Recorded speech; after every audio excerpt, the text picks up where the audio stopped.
Good morning. నేను రవిశంకర్ వెళ్ళ సమకాలీన జాతీయ అంతర్జాతీయ అంశాలపై సమగ్ర విశ్లేషణ అందించే నమస్తే నాగేశ్వర్ కార్యక్రమానికి స్వాగతం. ప్రొఫెసర్ నాగేశ్వర్ గారు మనతో జాయిన్ అయ్యారు. నమస్తే నాగేశ్వర్ గారు. నమస్తే. తెలుగుదేశం పార్టీలో నాయకుల మధ్య జరుగుతున్న వివాదాలకు సంబంధించి లండన్ పర్యటనకు వెళ్లే ముందు సీఎం చంద్రబాబు మాట్లాడారు సార్. టీడీపీ అధినేత చంద్రబాబు మాట్లాడారు సార్. పార్టీ అండ లేకుండా ఎవరైనా గెలవగలుగుతారా? చాలా మంది ఎమ్మెల్యేలు వ్యక్తిగత ఇమేజ్తో గెలిచామని భ్రమపడుతూ ఉన్నారు. అలాంటి వాళ్ళు నిరభ్యంతరంగా తెలుగుదేశం పార్టీ నుంచి బయటకు వెళ్ళిపోయి అక్కడ పోటీ చేయొచ్చు అండ్ ఇంకో కామెంట్ కూడా చేశారు సార్. సిద్ధాంతాలపై అవగాహన లేని వారికి టికెట్లు ఇస్తే తిరువూరు లాంటి ఘటనలే ఎదురవుతాయి అని చెప్పి కూడా కామెంట్ చేశారు సార్. అంటే సిద్ధాంతాలపై అవగాహన ఉన్న వాళ్ళకి టికెట్లు ఇచ్చామని చెప్పుకునే ప్రయత్నం చేస్తూ ఉన్నారు. సో చంద్రబాబు నాయుడు ఈ ఇష్యూ మీద మాట్లాడిన కామెంట్స్ పై మీ అభిప్రాయం ఏంటి సార్? ప్రొఫెసర్ గారు. అంటే వైసీపీ నేతలు ఇప్పుడు వైసీపీ ప్రభుత్వంలో జగన్ ప్రభుత్వంలో మంత్రులుగా ఉన్న వాళ్ళు టీడీపీ తరఫున ఎమ్మెల్యేలుగా పోటీ చేసి గెలిచారు. మంత్రులు కూడా ఉన్నట్టు గుర్తు నాకు. ఇదేం కొత్త కాదు కదా. ఇప్పుడే కాదు, 2014-19 మధ్య కాలంలో కూడా వైసీపీ నుంచి గెలిచిన 5 ఎమ్మెల్యేలను మంత్రులు చేశాడు చంద్రబాబు నాయుడు. అప్పుడు సిద్ధాంతాలు ఏమైనాయి? మరి ఏ సిద్ధాంతాల ప్రాతిపదికగా వాళ్ళని ఎమ్మెల్యేలు చేశారు? సో ఈ పార్టీ ఇవాళ వైసీపీ నుంచి వచ్చిన నాయకులకు టికెట్లు ఇస్తూ ఎమ్మెల్యేలు చేస్తూ మీకు వాళ్ళు మంత్రులు చేస్తున్నప్పుడు లేని సిద్ధాంతం తిరువూరు విషయంలోనే సిద్ధాంతం గుర్తుకొచ్చిందా? అందువల్ల ఏ సిద్ధాంతాలు ఇప్పుడు తెలుగుదేశం పార్టీ చెప్పే సిద్ధాంతాలు ఏంటి? 1, 2, 3 జగన్ వ్యతిరేకించడం మించిన సిద్ధాంతం అయితే లేదు కదా. మరి జగన్ ప్రభుత్వంలో మంత్రిగా ఉండి తెలుగుదేశాన్ని విమర్శించి చివరి నిమిషంలో టికెట్ రాకపోతే టీడీపీలో చేరితే ఆదరిస్తున్నప్పుడు ఇక సిద్ధాంతం ఎక్కడిది? గెలవడం అనేది ముఖ్యం తప్ప సిద్ధాంతం ఉందా? ఎవరు గెలుస్తారో వాళ్ళు టికెట్లు ఇస్తున్నారు, ఎవరికి డబ్బులు ఉంటే వాళ్ళు టికెట్లు ఇస్తున్నారు. అంతే తప్ప సిద్ధాంతాలు అనేది ఎప్పుడో పోయాయి. ఇది ఏంటి? What is the ideology? చెప్పగలగాలి కదా ఇంకో పలాంటి తెలుగుదేశం సిద్ధాంతం. అందువల్ల ఈ సిద్ధాంతానికి కట్టుబడి ఉన్న వారికి మేము టికెట్లు ఇస్తామని. తెలుగుదేశంలో దశాబ్దాల పాటు పనిచేసిన వారికి మంత్రి పదవులు వస్తున్నాయా? కులం ఆధారంగా మంత్రి పదవి, రకరకాల కారణాల వల్ల మంత్రి పదవులు వస్తలేవా? ఇప్పుడు మీకు చంద్రబాబు నాయుడు క్యాబినెట్లో ఉన్న అందరూ మీకు బుచ్చయ్య చౌదరి గారి కన్నా సీనియరా? ఆయన కన్నా కమిటెడ్ ఆ తెలుగుదేశం సిద్ధాంతాలకు.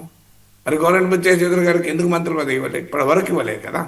ఎన్టీ రామారావు టైంలో నాకు గుర్తు అయినా ప్లానింగ్ బోర్డు వైస్ చైర్మన్గా పనిచేశారు క్యాబినెట్ హోదాతో.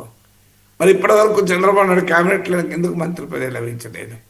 ఆయన సిద్ధాంతాలకు కట్టుబడి ఉన్న వ్యక్తి కాదా? ఇప్పుడు ఈ క్యాబినెట్లో ఉన్న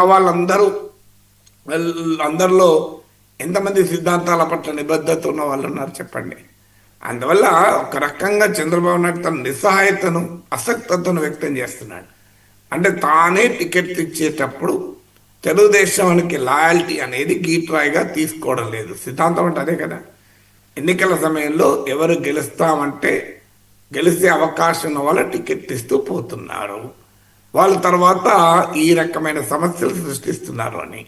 అందువల్ల అది ఎన్నికల సమయంలో మీరు గెలుపు గుర్రాల పేరిట డబ్బున్న వారికి, మా కండబలము అండబలము ఉన్న వారికి, వైసీపీలో పనిచేసిన వారికి కూడా టికెట్లు ఇచ్చాక ఇంకా చర్చ ఎక్కడిది? తర్వాత ఇప్పుడు వాళ్ళను మీరు నిరభ్యంతరంగా వెళ్ళిపోవచ్చు. వాళ్ళు ఎందుకు వెళ్ళిపోతారు? మీరు పంపించచ్చు కదా నిరభ్యంతరంగా. ఇప్పుడు ఒక ఎమ్మెల్యే సిద్ధాంతాలకు సంబంధం లేని వ్యక్తులు మీరు ఏదో పొరపాటున చంద్రబాబు నాయుడు టికెట్ ఇచ్చారు, గెలిచారు. ఇప్పుడు 164 మంది ఎమ్మెల్యేలు ఉన్నారు కదా. 10 మందిని పంపించేస్తే ఏమవుతుంది? అట్లాంటి వాళ్ళను నిరభ్యంతరంగా మీరు బయటికి వెళ్ళవచ్చు. బయటికి ఎందుకు వెళ్తారు? బయటికి వెళ్ళకుండా పార్టీకి ఇబ్బంది పెడుతున్నారు. ఇబ్బంది పెట్టినప్పుడు మీరు వాళ్ళని తీసేయండి. పార్టీ సిద్ధాంతాలకు భిన్నంగా పనిచేస్తున్నారు, దోచేసుకుంటున్నారు, వసూలు రాజాలు అవుతున్నారు. మనం చాలాసార్లు చెప్పుకున్న ఆంధ్రజ్యోతి కథనాలని ఉదాహరిస్తూ, ఏబిఎన్ రాధాకృష్ణ విశ్లేషణలని ఉదాహరిస్తూ టంకిస్తూ, సో వాళ్ళు సబ్ రిజిస్ట్రార్ ఆఫీస్లో ఆ ప్లాట్ నీకున్న ఆస్తి అమ్ముకోవాలన్నా కప్పం కట్టాలి. ఇండస్ట్రియలిస్ట్లో ఒక పరిశ్రమ పెట్టాలంటే కప్పం కట్టాలి. రియల్ ఎస్టేట్ వెంచర్ వేయాలంటే కప్పం కట్టాలి. భూములు దోచుకుంటున్నారు, గనులను దోచుకుంటున్నారు, ఇసుకను దోచుకుంటున్నారు. మీకు కుటుంబ భాషలో చెప్పాలంటే వాళ్ళు మత్తెక్కినటువంటి మదగజాల్లాగా తయారై నియోజకవర్గాల మీద పడుతున్నారు. ఇంటాక్సికేటెడ్ అనే పదం వాడాడు అతను ఇంగ్లీష్లో. అంటే మత్తు ఎక్కితే ఎలా బిహేవ్ చేస్తారో, ఇంటాక్సికేటెడ్ విత్ పవర్, అధికారం అనే మత్తులో తూగుతున్నారు అని. ఇది అన్నది ఎవరు? కుటుంబరావు. ఇప్పటికీ కూడా P4 వైస్ చైర్మన్, తెలుగుదేశం ప్రణాళిక బోర్డు వైస్ చైర్మన్గా గతంలో పనిచేసిన వ్యక్తి, చంద్రబాబు నాయుడుకి అత్యంత సన్నిహితుడు. ఆయన అన్నది కూడా ఎక్కడ ABN ఛానల్లో, మీరు కావాలంటే వెరిఫై చేయండి, మార్నింగ్ బ్రేక్ఫాస్ట్ షోలో అన్న మాటలు ఇవి. మరి అలా అధికారం అనే మత్తులో మదగజాల్లాగా మారిన ఎమ్మెల్యేలలో 10 మంది తీసేయండి, వాళ్ళు ఎందుకు వెళ్తారు? మీరు తీసేయండి. నిరభద్రంగా తీసేస్తే ఏమన్నా పార్టీకి అయితే నష్టం ఏంటి? వాళ్ళెవరు పోరు, మరి మీరైనా పంపించచ్చు కదా. సో అందులో దుబాయ్ నుంచి వచ్చాక వాళ్ళని పిలిచి చర్య తీసుకుంటామన్నారు. ఇప్పుడు దుబాయ్ అయిపోయింది, లండన్ నుంచి వచ్చాక మళ్ళీ చర్య తీసుకుంటానంటున్నారు. చర్య తీసుకునేటటువంటి ఇంత దాకా ఎందుకు ఆలోచన? చర్య తీసుకోవడానికి చంద్రబాబు నాయుడు పిలిచి మాట్లాడాల్సిన అవసరం ఏంటి? పార్టీ అధ్యక్షులు పల్లా శ్రీనివాసరావు చెప్తారే చర్య తీసుకుంటాడు.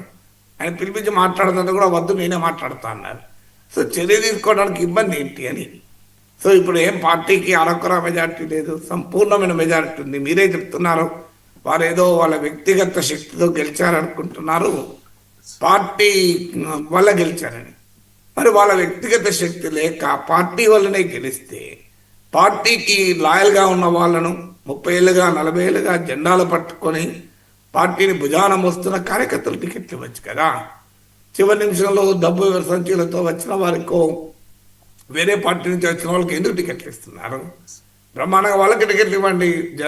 30 ఏళ్ళు 40 ఏళ్ళుగా జీవితం అంతా తెలుగుదేశానికి అంకితమైన కుటుంబాల వాళ్ళు ఉన్నారు, కష్టాలు పడ్డ వాళ్ళు ఉన్నారు, వైసీపీ పాలనలో నానా ఇబ్బందులు పడ్డ కార్యకర్తలు ఉన్నారు.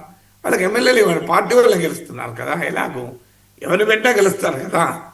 సో ఎన్నికలు వచ్చేటప్పుడేమో అభ్యర్థులకు ఎంత ఉంది మీకు, అదే నేను కోట్ చేసిన ABN షోలో జనసేన నాయకులు శివశంకర్, బీజేపీ నాయకులు నాగభూషణ్ స్పష్టంగా చెప్పారు, డబ్బులు ఉన్నాయని అడిగిస్తున్నారు టికెట్లు, అందువల్ల మేము సంపాదించుకుంటున్నాము, భవిష్యత్తులో మళ్ళీ డబ్బులు ఉంటేనే టికెట్లు ఇచ్చేది అని ఓపెన్గా ఎవరో చెప్పుడు కాదు, కూటమి నేతలే చెప్తున్నారు కదా. వైసీపీ ఏం పని చేసిందో మనము అదే పని చేస్తున్నాం. ఇది కదా చెప్పింది, ఎమ్మెల్యేల విషయంలో చెప్పింది. అందువల్ల ఇలా చంద్రబాబు నాయుడు పైన కంట్రోల్ లేకుండా ఎందుకు పోయింది అంటే, టికెట్లు ఇచ్చేటప్పుడు డబ్బు ఉన్నోని టికెట్లు ఇస్తున్నారు, గెలవగలిగే వాళ్ళు టికెట్లు ఇస్తున్నారు, వాళ్ళు మళ్ళీ వాళ్ళ డబ్బులు వాళ్ళు ఖర్చు పెట్టుకోగలరా అని అడిగి టికెట్లు ఇస్తున్నారు. వాళ్ళు ఖర్చు పెట్టుకున్నారు, ఇప్పుడు ఎట్లా కంట్రోల్ చేస్తారు వాళ్ళను? ఇప్పుడు అందుకే పంచాయతీ కదా. ఇంకోటి ఇక్కడ వ్యక్తిగతమైన ఇష్యూ కాదు, మీకు తిరువూరు ఎమ్మెల్యే కొలకపడి కొన్ని కీలకమైన అంశాలు రైజ్ చేశారు.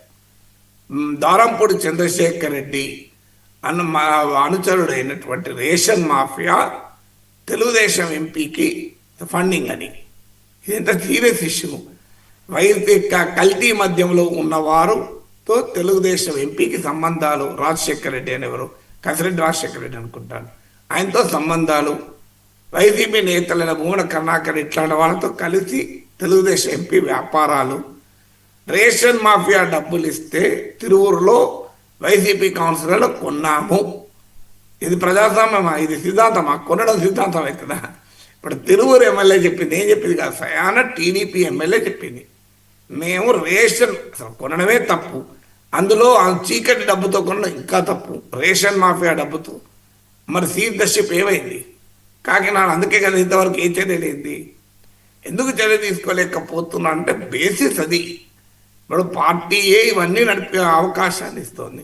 అందుకే ఎమ్మెల్యేలో ఏమి అనలేకపోతున్నాడు చంద్రబాబు. చంద్రబాబు శక్తి లేకనా, చంద్రబాబుకు అనుభవం లేకనా, చంద్రబాబుకు బలం లేకనా, సంఖ్యాబలం అన్నింటి కూడా ఎందుకు చర్య తీసుకోలేకపోతున్నారంటే చంద్రబాబు కూడా తెలుసు మనము టికెట్లు ఇచ్చేటప్పుడు డబ్బులు ఖర్చు పెట్టుకున్నాం.